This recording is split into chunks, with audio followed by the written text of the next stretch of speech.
Alhamdulillahirabbil alamin wa bihi nasta'in wa ala umuri dunya waddin. Wassalatu wassalamu ala asyrafil anbiya'i wal mursalin sayyidina wa maulana Muhammadin amma ba'du. Yang saya hormati Ibu dosen Ibu Halimatus Sa'diyah selaku dosen pengembangan kurikulum yang mengajar di semester 4 ini dan rekan-rekan yang kami banggakan. Di sini kami dari kelompok 11 ingin menyampaikan tentang komponen silabus dalam kurikulum. Adapun komponen silabus dalam kurikulum yaitu silabus pada dasarnya merupakan rencana pembelajaran jangka panjang pada suatu atau kelompok mata pelajaran tertentu yang mencakup standar kompetensi, kompetensi dasar, materi pokok atau pembelajaran, kegiatan pembelajaran, indikator, penilaian, alokasi waktu, dan sumber atau bahan alat belajar. Dari penjelasan di atas, bisa disimpulkan bahwa silabus adalah rencana pembelajaran jangka panjang tertulis pada suatu kelompok mata pelajaran tertentu yang mencakup beberapa indikator tertentu. Menurut Niron, silabus mempunyai manfaat, yaitu ada 4. Yang pertama, pedoman atau acuan bagi pengembangan pembelajaran lebih lanjut. Yang kedua, memberikan gambaran pokok-pokok program yang dicapai dalam suatu mata pelajaran.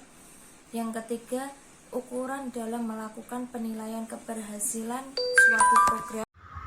Untuk bab yang ketiga adalah mengenai pengembangan silabus. Pengembangan silabus dapat dilakukan oleh para guru baik secara mandiri ataupun berkelompok. Bisa juga dalam sebuah sekolah atau beberapa sekolah. Kemudian bisa dilakukan juga oleh perkumpulan musyawarah guru mata pelajaran atau MGMP atau juga oleh PKG dan Dinas Pendidikan. Kemudian ada 8 langkah-langkah dalam penyusunan pengembangan silabus. Adapun yang pertama adalah mengkaji standar kompetensi dan kompetensi dasar. Kemudian yang kedua adalah mengidentifikasi materi pembelajaran. Dalam hal ini, kita mengecek materi yang menunjang pencapaian hasil dari kompetensi dasar. Kemudian yang ketiga adalah melakukan pemetaan ataupun pengelompokan dari kompetensi. Kemudian yang keempat adalah mengembangkan kegiatan pembelajaran. Hal ini dilakukan untuk memberikan pengalaman belajar kepada anak didik. Jadi, tidak hanya anak didik mendengarkan penjelasan dari guru, sehingga ada pengembangan dalam pembelajaran ini. Kemudian, materi selanjutnya adalah yang kelima, yaitu merumuskan indikator pencapaian kompetensi. Dalam hal ini bisa dilihat dari perubahan perilaku peserta didik, atau perubahan sikap, atau penambahan pengetahuan keterampilan oleh peserta didik. Kemudian yang keenam adalah penentuan jenis penilaian. Jadi, guru dalam membuat sebuah penilaian kepada peserta didik bisa melakukannya dengan tes ataupun non-tes, atau juga bisa dilakukan dengan tes lisan ataupun non-lisan, atau bisa juga dengan penulisan hasil karya atau pengerjaan portofolio.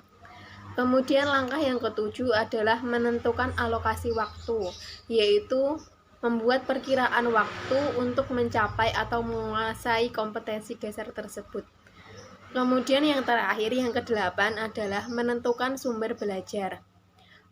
Dalam menentukan sumber belajar, ini itu mencari rujukan lain atau bahan ajar untuk kegiatan pembelajaran peserta didik. Untuk bahan ajar ini kita bisa mencari melalui media cetak. Kalau sekarang anak-anak didik bisa mengambilnya melalui media internet atau narasumber lain. Jadi peserta didik ataupun anak didik tidak hanya melulu semua materi didapatkan dari guru. Sekian.